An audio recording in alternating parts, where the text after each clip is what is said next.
What is going on, everyone? Welcome to another very exciting episode right here on the MIgardener channel.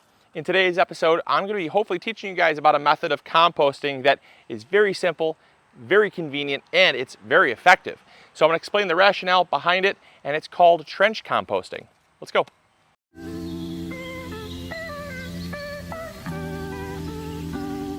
So as I said, the name of this method is called trench composting, and as the name would imply, we're going to be composting in a trench. Now, you've probably seen where people dig a trench and they put things like their food scraps and stuff from their kitchen into a trench, and it breaks down, feeds their plants throughout the growing season. That is a method of trench composting, and it works great. But this is at the end of the season when we have stuff like our squash plants here. You might have corn plants, a bunch of bulky material that you don't really know what to do with. So the first thing we're gonna do is we're gonna take out all this material. We're just gonna chop it out and remove it from the garden. So it's done producing for the year. We got a lot of squash this year. It was a great year for our zucchinis. And so we're gonna chop it all up, get it out of the garden.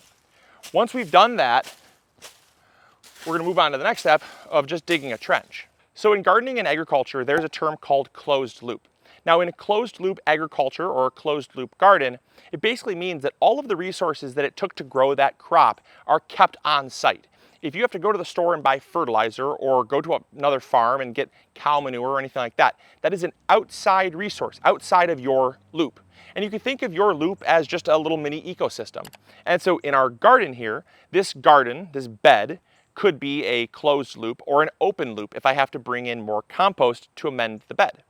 I also could have our whole garden be open or closed, right? Do I have to make compost off-site?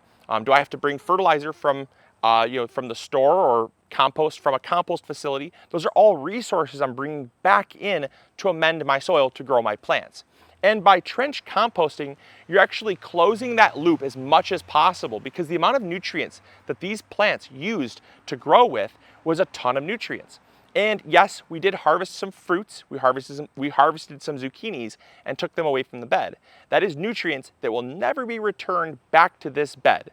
But these plants, if we took them off and we composted them in a compost pile, there's a certain percentage of that compost that would get wasted or lost through a process called leaching. So in a compost pile, because we don't have a basin underneath the compost pile to catch all of the what's called leachate, that is basically all of the nutrients and good stuff that comes from a compost pile. Because we can't capture all that leachate, it's gonna just soak into the ground. And that leachate carries with it nitrogen, phosphorus, potassium, trace minerals, and things like that. And that's why the perimeter of your compost pile grows so well. The grass is really green, the weeds just thrive, and that's all the nutrients that are being lost. Yes, you're gonna be capturing probably about 75% of the available nutrients in your compost when you break it down, but the remaining 25% is lost.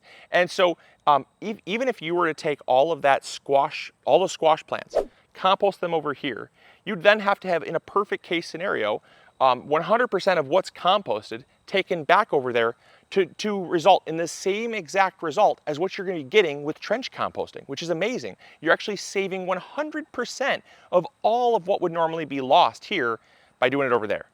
All right, so next part of trench composting is, as the name would imply, we need a trench. So we're going to dig down about, I'd say, 8-10 inches or so. The depth doesn't really matter quite as much because by spring, all of this will be totally broken down anyways. The worms are gonna have some good food throughout winter.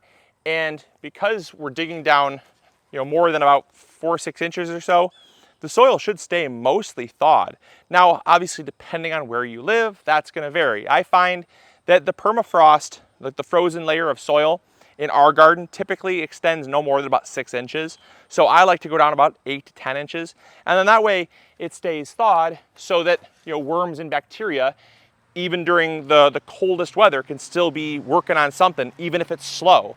So I'm digging down about 8-10 inches deep, and I'm just going along the length of the bed that I'm gonna fill up with my material. So as I was digging the trench, I found this little buddy. These are the things that are gonna be doing all the work for you. These worms are gonna be doing all the composting of all this material, as well as other soil bacteria and microbes and fungi and all that other good stuff they're gonna be breaking down this material right here in the raised bed. So the next thing you wanna do is make it small for them. They don't want all this material to be nice and big and chunky and bulky. They want it smaller. The more surface area you have, the smaller it is, the faster they're gonna be able to break it down. So we're just gonna take it, we're gonna beat it up a little bit. Take out your aggression on the world. Or aggression for the world, I should say.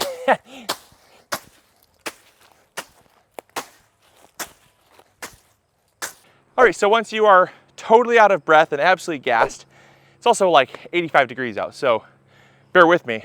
But once you get it all chopped up, we're gonna take all this material and load it into the trench.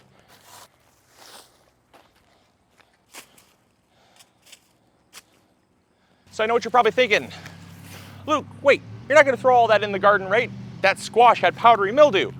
And if you thought it had powdery mildew, you'd be correct. But why am I still throwing it in the garden? Well, because I don't really care. The reason why is because powdery mildew is a soil-borne fungus, just like early blight, late blight is for things like tomatoes. I'm not worried about it because it's a soil-borne fungus. It comes from the soil anyways, meaning that it came from the soil, so I'm just returning it back to the soil. And I'm not too worried about it because in healthy soil, you're going to have a balance between good bugs, good fungi, bad fungi, and things like that. So I'm not too worried about it at all because I know that it's going to balance out in the end. And chances are it was already there to begin with, so it's not like anything's really changing. So the final thing we have to do is just cover it up. This is crazy how easy this is because I didn't need a wheelbarrow. I didn't need to do anything. I just pulled it off, chopped it up, threw it back in, and it's done. So now all of those nutrients that were taken from the soil that was put into those plants, all the leaves, the roots, the stems, everything like that, any flowers, immature fruit, anything like that that didn't get harvested and taken out of the garden, it's all gonna get returned back. Now, will I have a complete closed loop system? No, I won't, because I did harvest things like zucchini, so those are in my belly. And because of that, I am gonna have to return some nutrients back to the garden, but I'm going to have to return far less than I would have to had I just taken all of this and thrown it out at the road or composted it somewhere else and used the compost in another bed, right? Also, what I'm returning to this bed is soil, right? I'm re-amending this garden with more soil so that I don't have to fill up with as much compost in the spring. And that is a lot of work. So it also saves a ton of work as well.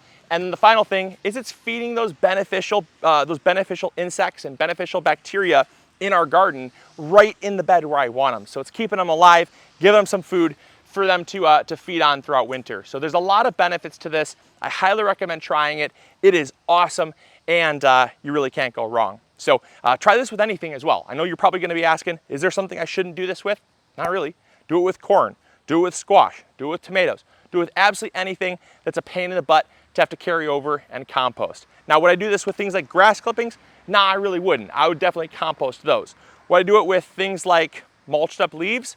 I might consider, but those are also just as good in a compost pile because they can break down a lot faster when blended up with things like grass clippings and other high nitrogen containing ingredients. So I may or may not do that in this bed, but it's a wonderful composting method, one that I just wanted to share with you guys. So hopefully you found it enjoyable. Hopefully you all learned something new. If you did, make sure to hit that like button, subscribe if you haven't already, and we'll catch you all on the next episode. All right, grow bigger. Take care, bye.